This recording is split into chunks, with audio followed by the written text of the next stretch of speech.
9 de março. Tempos difíceis nos últimos dias.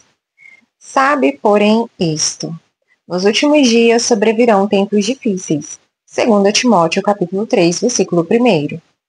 A Bíblia deixa inconfundivelmente claro que nos últimos dias o mundo será cheio de dificuldades, como nunca foram conhecidas na história da humanidade.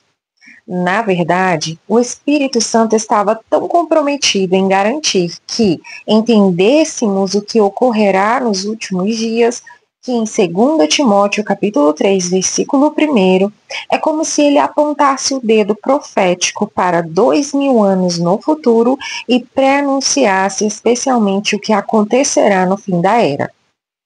Paulo escreveu essas palavras por inspiração do Espírito Santo. Sabe, porém, isto: nos últimos dias sobrevirão tempos difíceis. Observe que esse versículo inicia dizendo: sabe, porém. A palavra sabe é ginosco, a palavra grega para conhecimento. Mas nesse versículo ela é usada no tempo presente do imperativo, o que significa que é uma ordem firme para reconhecer que algo precisa ser conhecido, reconhecido e confirmado.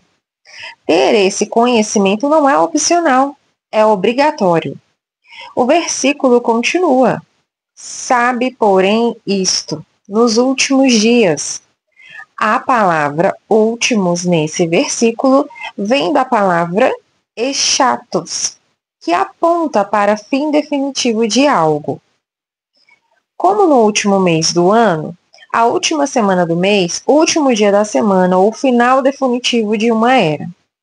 Em outras palavras, eschatos não descreve meramente os últimos dias em geral, mas os derradeiros dias. Ela era usada na literatura clássica grega para retratar um lugar extremamente distante, como os próprios confins da Terra. Nesse sentido, ela também significava alguma coisa definitiva. Com a palavra eschatos, o Espírito Santo, através de Paulo, nos leva diretamente até o final da era para abrir nossos olhos e nos ajudar a ver como será o mundo nos momentos conclusivos da era. Paulo prossegue dizendo que tempos difíceis marcarão essa era final.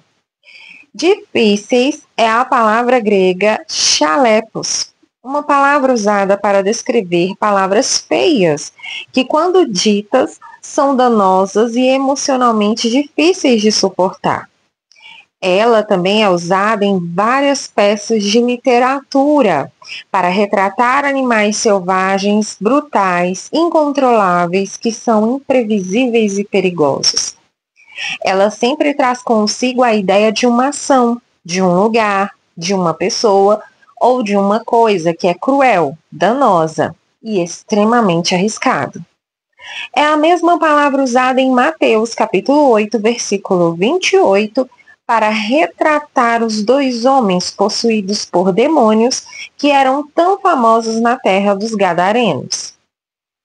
Ali lemos: tendo ele chegado à outra margem, a terra dos Gadarenos, vieram-lhe ao encontro 2 endemoniados, saindo dentre os sepulcros, o qual, a tal ponto furiosos, que ninguém podia passar por aquele caminho.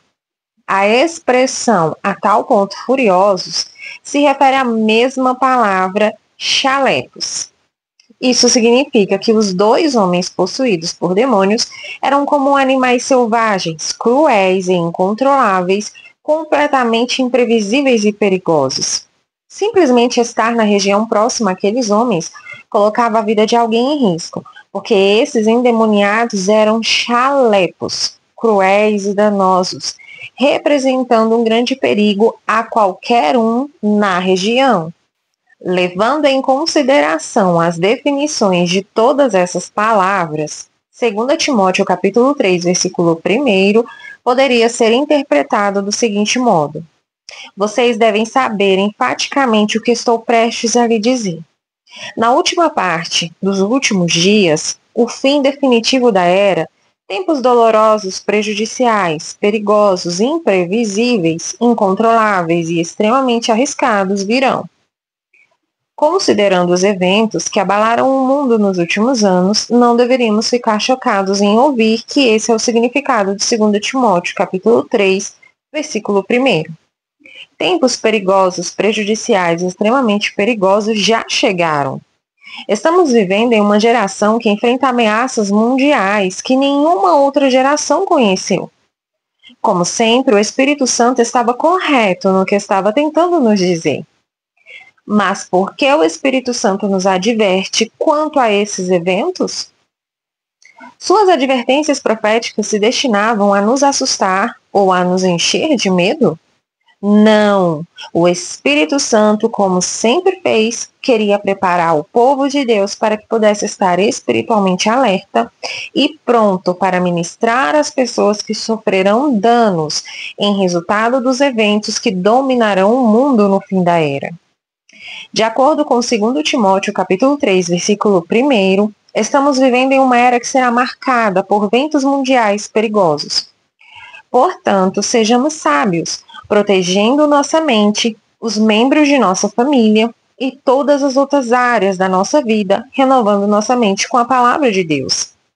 Em vez de nos escondermos com medo, vamos buscar a perspectiva de Deus sobre o que deveríamos estar fazendo a fim de ajudar as pessoas que têm sido vítimas dessa era.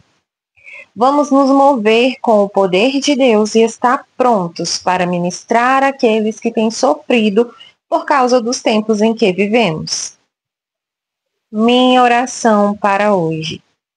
Senhor, Tu me designastes para viver nestes últimos dias de acordo com o Teu grande plano. Por estares no comando da minha vida, sei que não foi um engano eu estar vivo nesta geração. Considerando que estes dias têm muito mais riscos do que qualquer outra geração experimentou, preciso de fé para enfrentar esses tempos vitoriosamente. Preciso de sabedoria para ministrar a outros que estão feridos e machucados. Então, hoje te peço que me ajudes a abraçar este tempo como uma parte do meu destino e a me tornar forte na fé, para que eu possa estender a mão àqueles que estão perto de mim e que precisam de ajuda espiritual.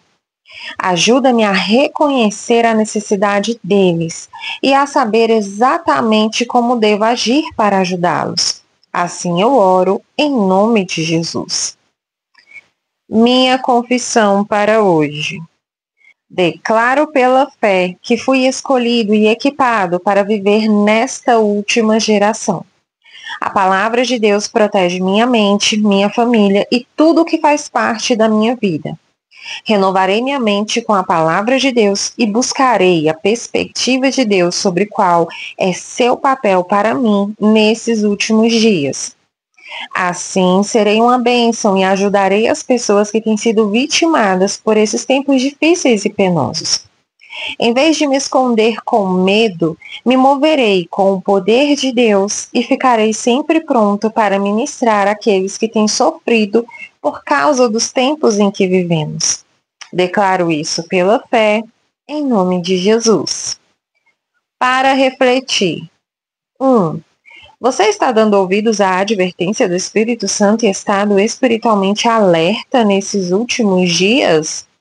2. Se Deus lhe pedisse para ministrar a alguém que está sofrendo, você se sentiria preparado para ajudar essa pessoa? Como você pode estar bem mais preparado? 3. Você se sente vencido pelo medo ou cheio de fé quando contempla o que será necessário para enfrentar os desafios da nossa geração?